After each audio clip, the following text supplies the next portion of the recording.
Ready? Okay. There we go. Okay, good afternoon, everybody. I'm going to call to order. Well, let me start off at the top here. The time is now 3:30 p.m. I call to order the meeting of the Rules, Enactments, and Intergovernmental Relations Committee of the Orange County Legislature. A copy of the agenda for today's meeting may be found on the county website under the tab for the legislature. This time, I'd remind everyone to please silence your cell phones and other electronic devices. I'd ask you please rise with me for a moment of silent reflection, followed by the Pledge of Allegiance.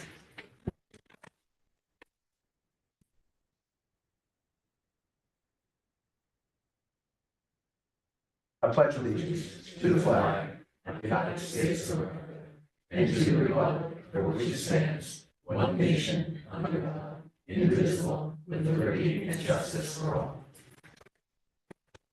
Thank you all.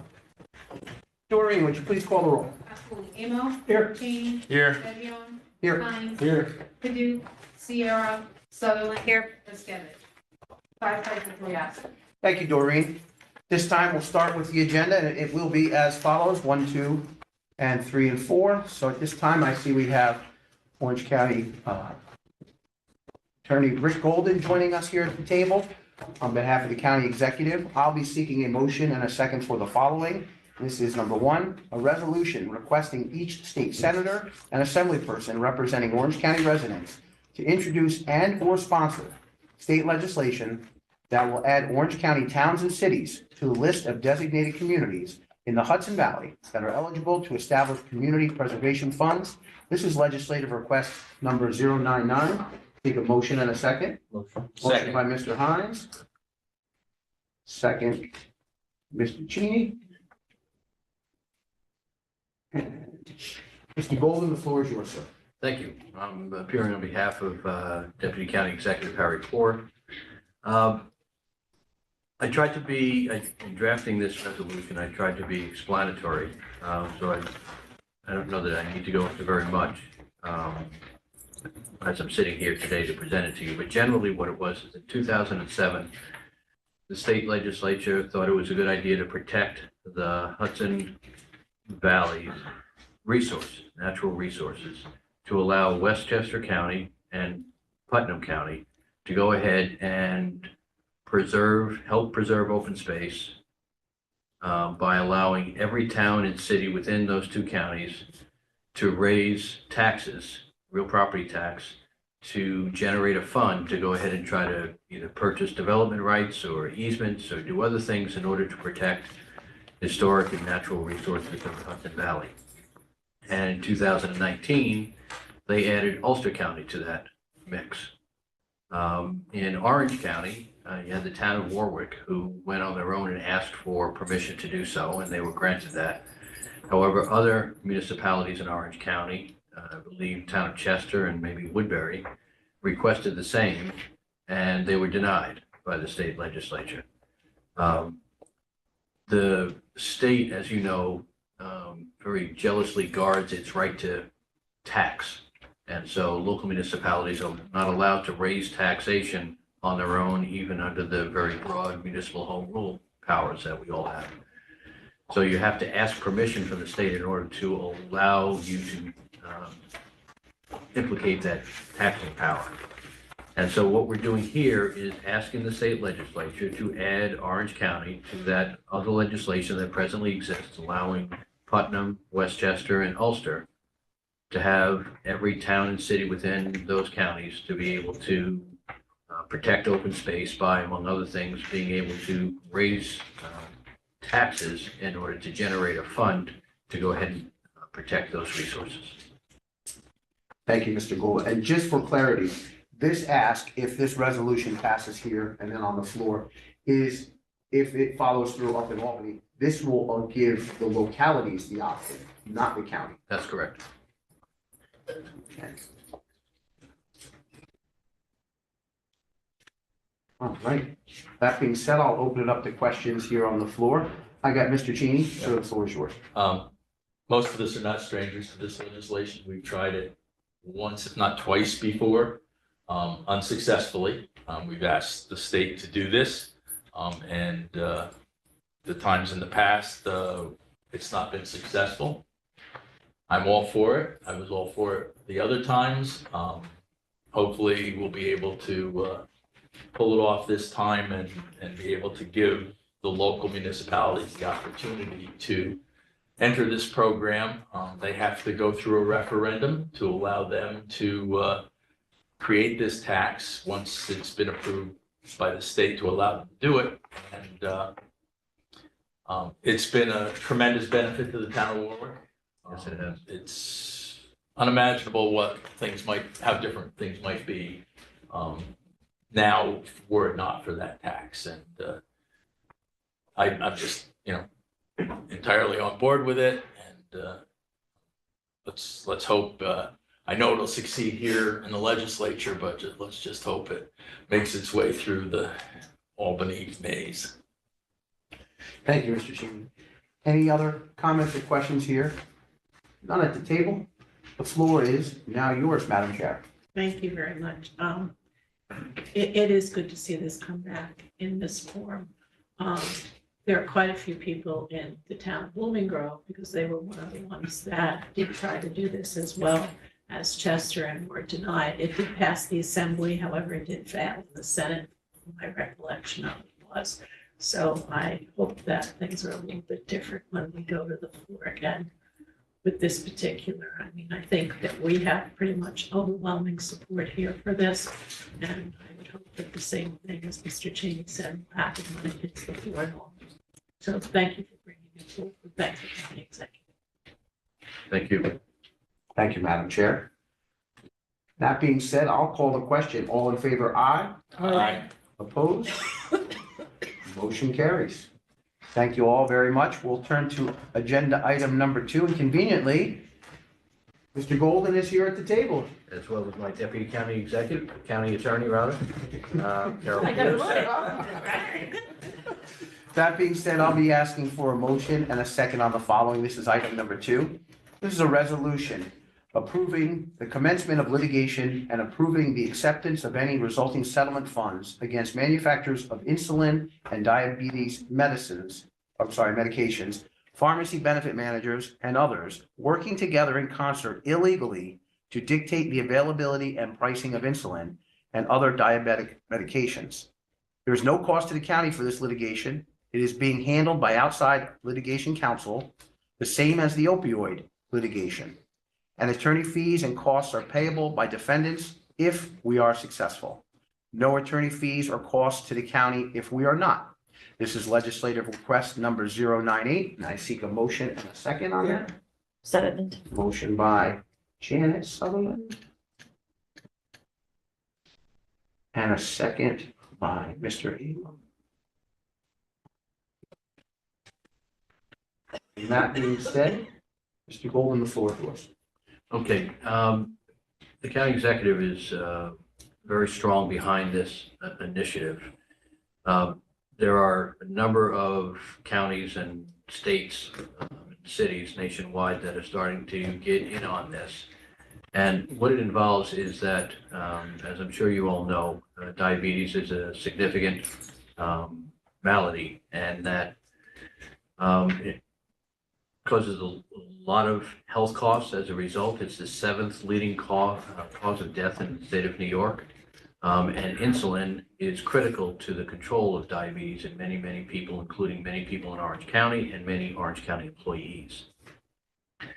The cost has risen just astronomically. I think in the last 10 years, the complaint that we want to file allege that the costs have risen by 1,000% in the last 10 years, with no significant manufacturing cost increases or research and development cost increases. And when you look at all of the other allegations that will be in the complaint, it's clear that it's a well-placed allegation that it's apparent that it may well be due to price fixing among the manufacturers, the pharmacy benefit manufacturers, and the insurance companies getting together and simply saying, well, it's really needed, and we can raise prices and therefore profits. And that's what they've done. They have evidence that indicates that They usually meet these consortiums of manufacturers, drug manufacturers, and pharmacy benefit managers and insurers at conferences that are not open to the public. And within days of that, across the board, you'll have prices increase significantly. And they have other evidence as well. So the purpose of the lawsuit is to ask for an injunction from the court to stop that practice from happening. That wouldn't happen immediately like a temporary restraining order, but it's a restraining order or an injunction that's being sought. Together with damages for Orange County, it'd be damages for the unnecessary rise in insurance costs for the county owing to the large increase in costs for insulin. Okay, thank you, Mr. Gould. That's it. All right, Ms. Pierce.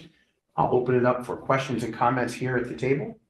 Mr. Hines. Yeah, who is handling the litigation so that it doesn't cost us any money if we're not successful? The way that it works is that the causes of action that are being alleged, which are 2 RICO causes of action for conspiracies as well as antitrust violations under the Donnelly Act in New York and other deceptive trade practices, those statutes provide that if you prevail, the defendants have to pay the attorney's fees.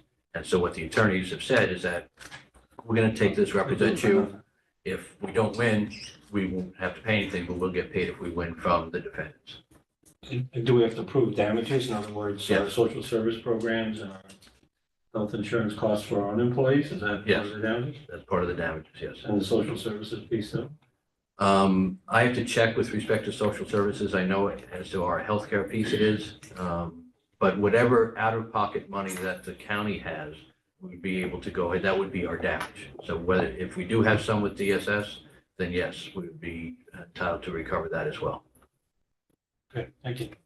Thank you, Mr. Hines. Any additional questions here at the table? Not seeing any, I'll call the question. All in favor, aye. Aye. Opposed? Motion carries. Thank you very much. Thank you, guys. Okay, moving along, we'll turn to agenda item number 3. Joining us here at the table will be the Commissioner of Planning, Alan Sorensen. Okay, and as he comes to the table, I'll start with letter A. This is a request approval for the Planning Department's Public Transportation Agency Safety Plan, which is required to be maintained due to Federal Transit Administrative regulations. The safety plan details the safety processes and procedures for the Orange County Department of Planning and all the operators within the planning area. The plan is subject to amendment as necessary to ensure compliance with federal law and FTA regulations governing the submit matter of such plans. This is a secret type 2 action requiring no further environmental review prior to the legislature approving of the plan. This is legislative request number 088. Seek a motion and a second. I'll make the motion myself. Second. And a second by Mr. Sheeny. Commissioner Sorensen, the floor is yours. Mr. Chairman, thank you. As the resolution really self-describes, we have to have a safety plan in place. And each year we're just have to make a minor administrative revision just to keep it in compliance with our procedures. And we've done so. And so we're asking for your support so that we can adopt this. You got a chance to skim through it 2 or 3 times. And is there any highlights or anything that you would need to note or want to make aware to the committee? Really, it's substantially the same as it was. So it's not a departure from prior plans, just slightly a refinement. As you read it, you'll see that it is all, I don't want to say government bureaucracy, but it seems that was detailed through most of the paperwork. Yes. Okay, I'll offer questions here at the table. Okay, not seeing any, I'll call the question. All in favor, aye? Aye. Opposed? Okay, motion carries. Thank you. Moving on to letter B. This is a discussion regarding the 2024 Orange County Open Space Fund Program. Let me get a motion and a second for discussion, please. Motion by Legislator Sutherland. I'll make the second myself. And Mr. Sorensen, Commissioner, pardon me, the floor is yours. Mr. Chairman, thank you. I appreciate this opportunity to be able to come to the committee to discuss the Orange County Open Space Fund program. Just a little historical context. Back in 2005, there was an Orange County Open Space Fund that was implemented in furtherance of the county's 2004 open space plan. And what that fund provided was matching support for fee simple development rights and conservation easement purchase, as well as closing and stewardship costs up to 50% of the purchase price for applicants that were looking to participate in the purchase of development rights program to protect farms and other open space. It also covers things such as watershed lands around reservoirs to protect those resources. The program ran from 2005 through, I think the last application was actually fully funded in 2009, and then was discontinued. However, since that time, each year in the capital plan, the county planning has requested, and this legislature has approved, $1 million that has been set aside in an open space fund. But the program has just been inactive since 2009.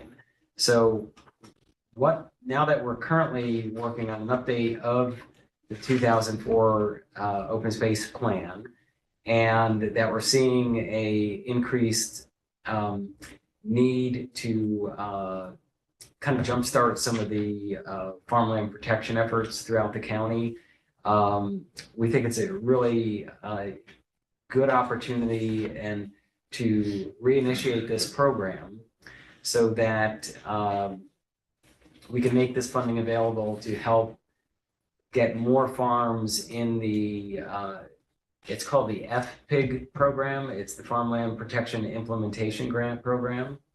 It's a really effective program where the state actually provides 75% of the funding to purchase development rights on a farm. So I'll give you an example. I'm just going to, round numbers to make it, very simple. But let's say you have a farm and the value of the farm is $2 million. But through an appraisal, it's determined that the value of the development rights are $1 million. Now, the farm value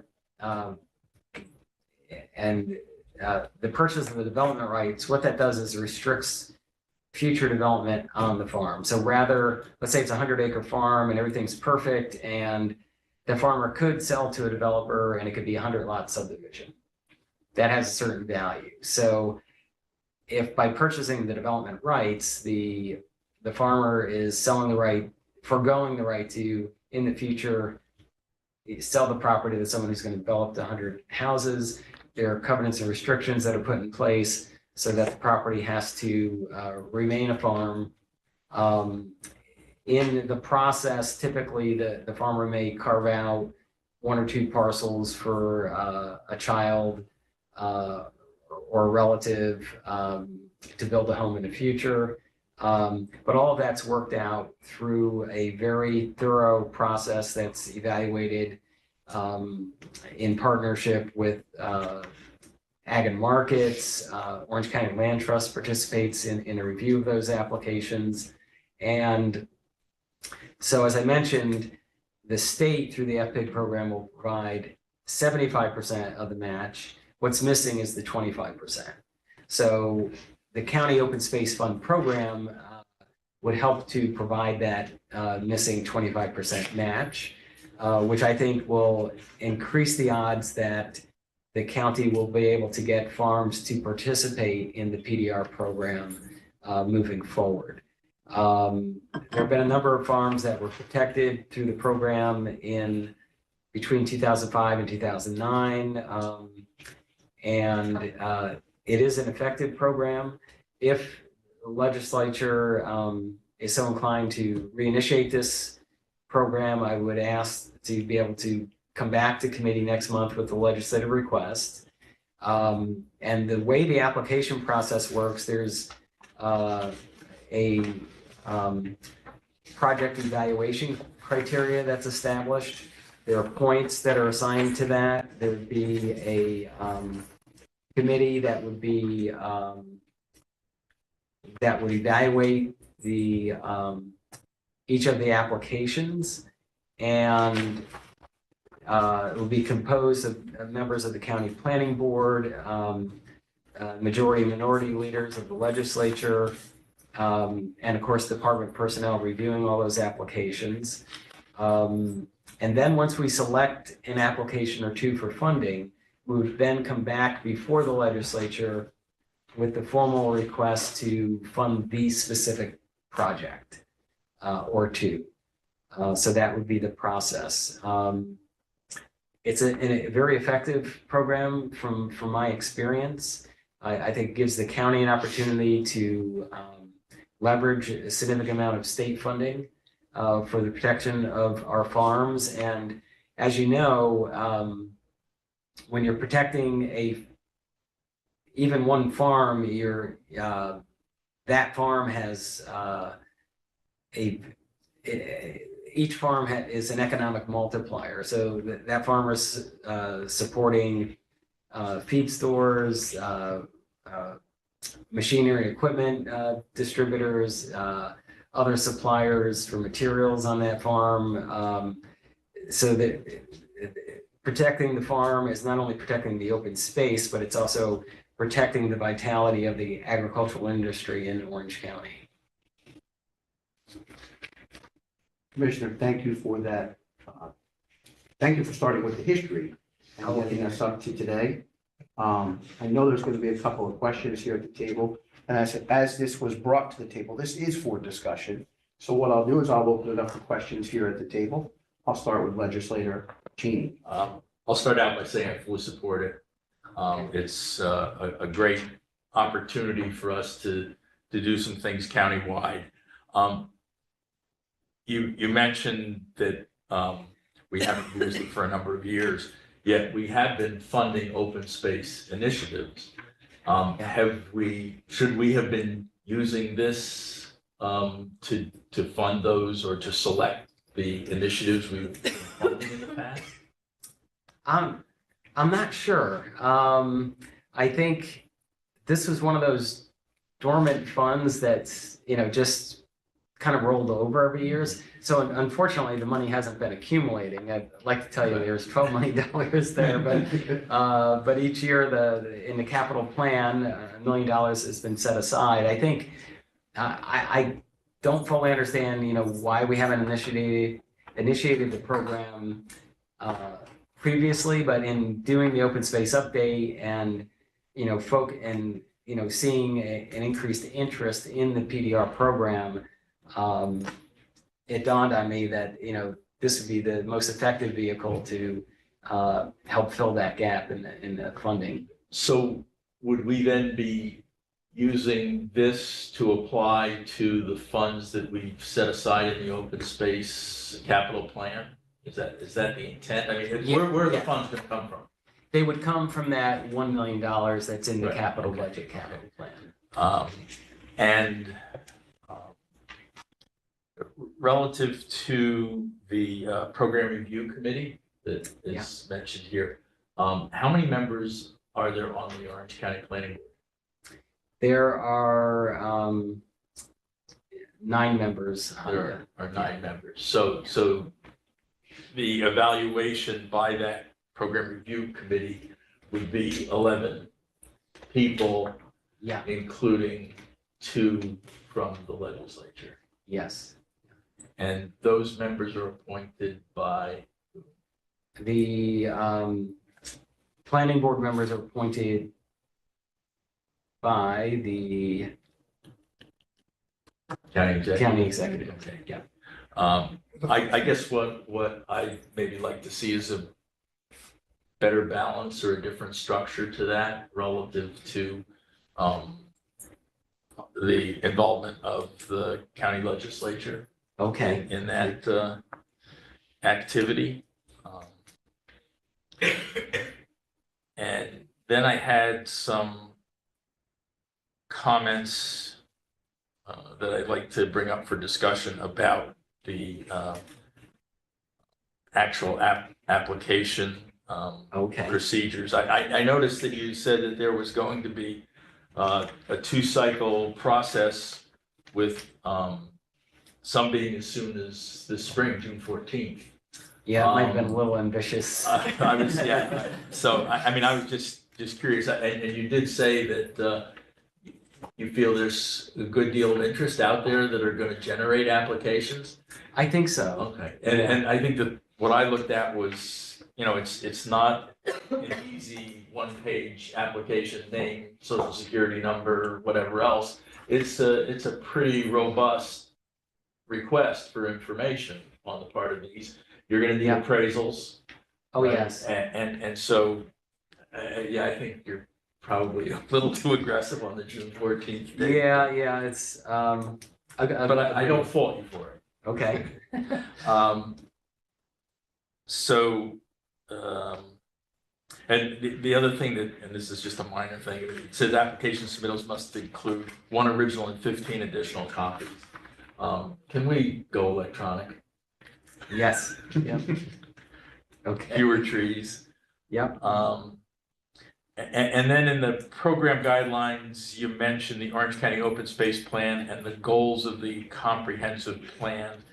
And then further down in attachment B, you show the project evaluation criteria, and there just so happen to be 5 key elements to that. Water resources, agriculture, recreation and public access, landforms and landmarks, and biological diversity. Are those the 5 from the open space plan, or is this? they do come from the open space plan. So it's kind of it's representative of what you said, what was said previously about the goals of the goals of the Orange County Comprehensive Plan. So are Yes. they aligned Yeah, directly or indirectly?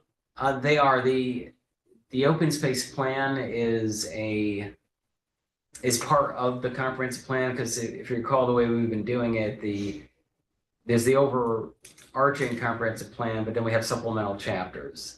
So the open space plan is a supplemental chapter of the comprehensive plan. Okay. And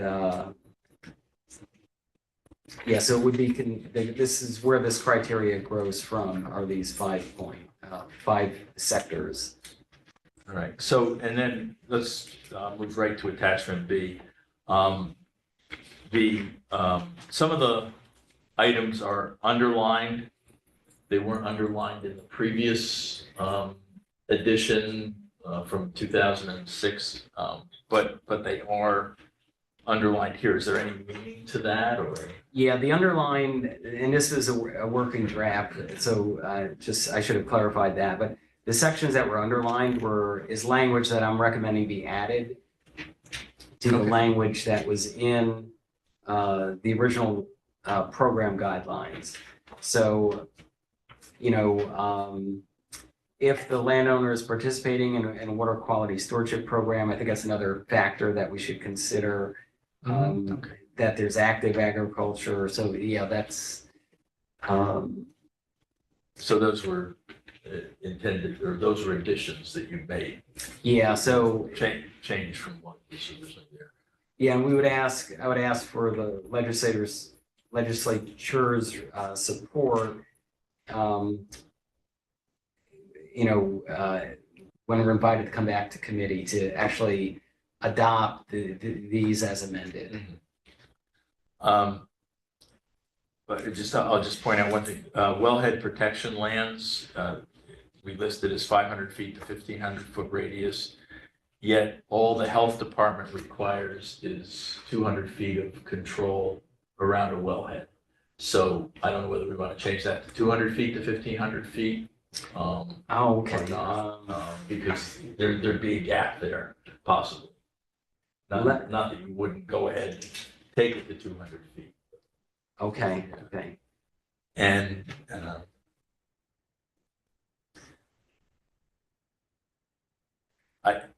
in looking at the items the elements of each of the the five major component parts, it just seems that it's pretty subjective. I mean, they're all good qualities, but how do you decide what's worth how many points in it? And I don't. I mean, I've seen other evaluation criterias where it says you get 1 point for this, 3 points for this, or 5 points for Oh, I see what you're saying. and just so that it's less subjective, if there might be ways to Yeah, to do okay. Yeah, I might be able to, I would like a little opportunity just to revisit it, but yeah. perhaps assign like individual points for like water supply, watershed properties, up to 5 points, things like that, so you can get a maximum of 25 points. That would, I think, if I can, I'm making a note, and your point is well taken. And then you've got supplemental criteria. And there's a lot of points available through the supplemental criteria. And it just seems to me that if you meet these supplemental criteria and you don't have as strong an application in the main most important things, that you could get a somewhat less important piece of property, and all of a sudden it vaults over other stronger properties because it has these supplemental criteria. Okay. So I just in looking at it, maybe having each of the point totals for the supplementals might make it a little more balanced in that regard. That's a very valid point. I see that now that I'm looking at it. Yeah. Okay. And yeah, I mean, you could have a property that's marginal in terms of wanting to preserve it for open space, but because there's a high land development potential, it could, end up being selected over a stronger, more important property. I just want to jump in here. First of all, I want to thank Mr. Legislator Cheney for your expertise in these matters. And this is for discussion, and I'm going to offer up this as a discussion point that I'm sure that, and I'm going to put you to work, Legislator Cheney. I think offline, I think you and the commissioner can get together to work on revisions to this, because this is all in discussion form now. Yeah. I think that could make some real positive growth there. And I know the commissioner is a great guy to work with on these matters. Welcome, man. I have Legislator Hines, and then I have the chairwoman. Unless I jumped over you. No, I think I'm done, but All right. I'll reserve the right to return. So based on the He may back give it to page, you, you never know. based on the back page of the email, that's, my questions are gonna start there. It basically lays out that the county exec himself is gonna make the decision. Because it says with recommendations from, you don't have to follow recommendations, right?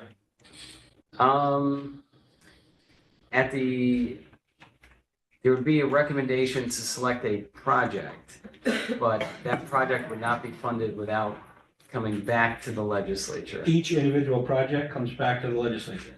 Yeah. And will it come piecemeal or will it come as a group? In other words, there's 20 applications, we only have $1 million. What if the first 2 people take all the money? Then there's nothing left for the year. Is it gonna be done all at once? Is there gonna be one time period? In other words, if you want to apply for this, it has to be in the month of July, since we're making June. Like Right. September. It might be September. I think it'll depend how many applications we get. So, Kind of like farmland protection, we do it once a year. Yeah. That kind of stuff. Only because I'm afraid you might have a phenomenal project, but the money's gone for the year. And then what happens then? They gotta wait till next year, assuming there's still gonna be $1 million available. yeah, there's, what I would anticipate is that we would look to, let's say we had 5 applications. First step would be to invite those, issue the notice of funding availability, review those 5 applications, but to fully fund the top application. So I'm hoping through this program that there should be sufficient funding with the $1 million to fund 2 or 3 farmland implementation grant projects. And then, but each one of those projects, there's an enormous amount of work that goes into a successful FPIC applicant. They have to have the appraisers, of course you have to have a willing seller, and viable farmland property to work with. But inevitably there would be circumstances where not every applicant is funded. Right. So I think you should give them a deadline. In other words, if you're gonna Okay. do the program, again, if you want to work with Barry, great. Yeah. Just so that everybody has a fair shot. Otherwise, it's a first come, first serve, and then, I don't know how that would play out. Okay. So in answer to my first question, does that mean the legislature has veto approval if the county exec picks it? And we say, no, we're not funding that project? Is that how you envision it? It's my understanding is how that has worked. Without the funding, there's, But usually we set aside money and the county exec goes through it and does what he wants with it. That's how. But it's coming out of the capital plan. it's coming out of the capital plan. That may be the difference. We have to approve that. But there's also, We got, there's also going to be a property transaction at the end of this, such as an easement or something like that. And so easements are required to be passed by the legislature as well. And it says execution contract, that would be done by the executive branch, not us. Just, I don't know if that sentence is gonna be part of your final package. So it's Okay. require authorization by the legislature and execution of the contract, that would really be the executive branch. The next issue I have is, do the towns get an input in this? In other words, a farmer may wanna do this, but a town might say, no, if that's not a farm, we have incredible vision for that property. And they may, if you go back to Barry's point system, that may deduct points if the town says, no, we really don't want you to do this, and lock up that land forever because somebody might have a better vision than the current owner. Yeah, the way it's set up, we would require a resolution of the municipality supporting the application. Okay. And if the municipality says no, it's dead on arrival? According to the guidelines, yes. I think that's the stuff where we really have to get into the document a little bit more.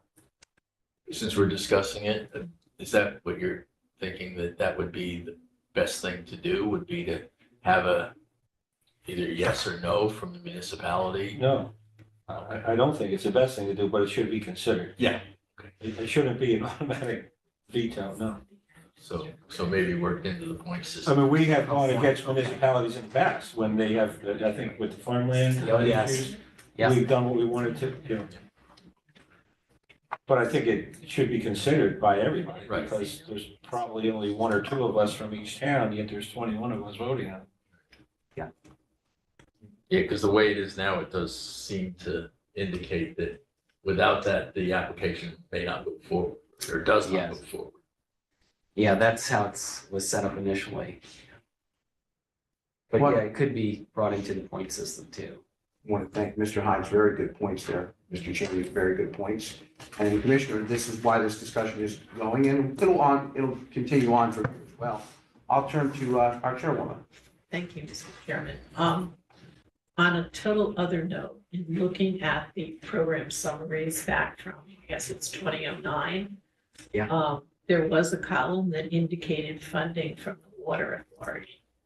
Do we see now, the Water Authority today is a lot different than it was in 2009. Yeah. They had money. Yeah. Exactly. So are we figuring them into this program at this point in time? I don't, Or that hasn't been decided as of yet? yeah, I wasn't envisioning the Water Authority as a source of funding, Okay. just, because there's no funding there. I do think, as the program, I would hope that, we reactivate the program and that there's support in the legislature to continue to fund this moving forward. With that, I think there's an opportunity to think about, whether it's continues to be funded through the capital plan, which probably makes sense for the various reasons that were discussed here. So you have those checks and balances as you're approving each project. But then I would just I think it'd be a good idea to start thinking about, is there a recurring revenue stream that could be identified that, replenishes the fund? I don't know what that would be. But it's just the thought that I had. With the Community Preservation Act, it allows the municipalities to create a transfer tax. But I'll give some thought. I don't know if there's a mechanism which a county could do so. But, provided you take,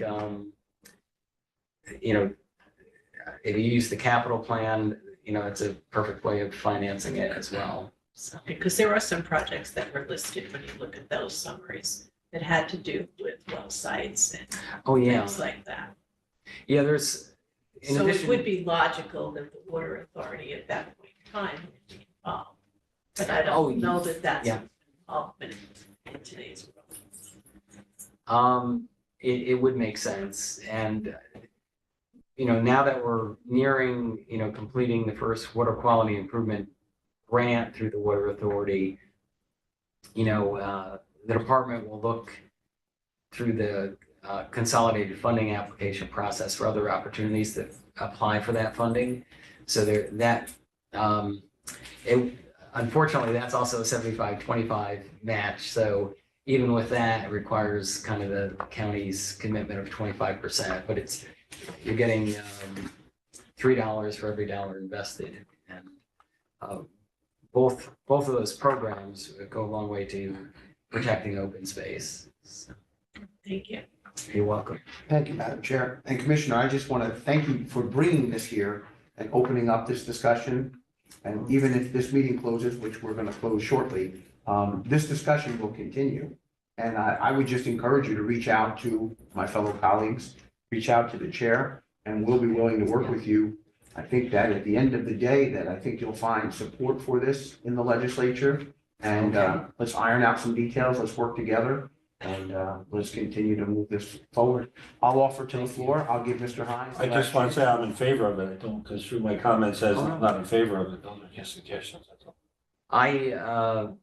I really want to thank you for this opportunity to be here, to have this discussion, and for really the valuable input into the program guidelines. I think it's only going to help to make the program that much better, and we want to try to get it right from the get-go. So, Well, you're great, we're great, everyone's great in this discussion. So that being said, thank you, Commissioner. all right, thank you. All right, and we have one more item on the agenda, and I'll offer it up here. This is a resolution recognizing May 5th, 2024 as Holocaust Memorial Day. Again, forgive me if I mispronounce this, Yom HaShoah. Would you all care and consider to be all sponsor on this, please? Yes, Yes. Okay, any discussion?